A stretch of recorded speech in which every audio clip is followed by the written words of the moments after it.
Hello everyone, my name is Jeff Rolka. Thank you for checking out my video. This is a very interesting question about singing along in the studio or with a track in general. When you are singing with a track or an accompaniment in the studio or live, what are you listening to? What is your focus? Are you listening to the accompaniment or yourself or both? Primarily one over the other or toggling between the two? Thanks. It will come as no surprise, perhaps, that it depends. It depends on the situation, and it depends on what I'm listening to, and what I need, what information I need from the track in order to execute my part. So, but I suppose that there are a few things that you would get in the studio that you wouldn't normally get on stage. For example, if I'm on stage and I'm singing along to a sample or some type of accompaniment part, I'm generally just getting whatever it is that I'm singing along to or is adding to the music. And I will also, in my mix, my monitor mix or my in-ear mix, I'll also have like my vocal mic. I'm generally playing guitar or piano when I'm performing, so infrequently it's guitar, in fact. So I'll have the guitar in the mix as well. Ideally, you get a really nice balance.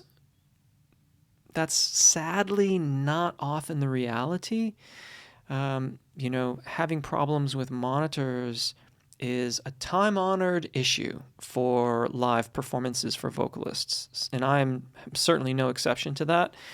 And even, there was a time when Adele popped out one of her in-ears at the Grammys, of all things. I mean, if Adele can't get a good monitor mix at the Grammys, what hope do I have? At any rate, on stage, in the wedges or in the in-ears, it's going to be some combination of elements and things like that. If there's no sample that is being played through the wedges and through the front of house, then oftentimes there will also be a click track. Not in wedges, but in the in-ears, there will sometimes be a click track. When I'm recording at the studio, then it's going to be a mix of the elements. The vocal mic is absolutely going to be in there, although I record with like a fraction of a headphone cup on when I'm working in the studio. So, for example, I nearly always use these. These are Sony MDR 7506s. I don't have any sponsorships here. I bought these myself.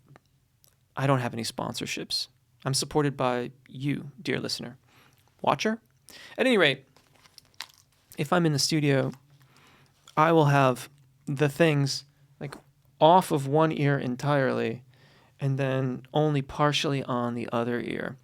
I just want to hear a whisper of things so that I can stay aligned with the track.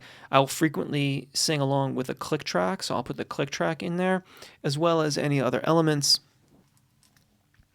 that are part of the track. So if it's guitars, pianos, and whatnot, that'll all be in there as well.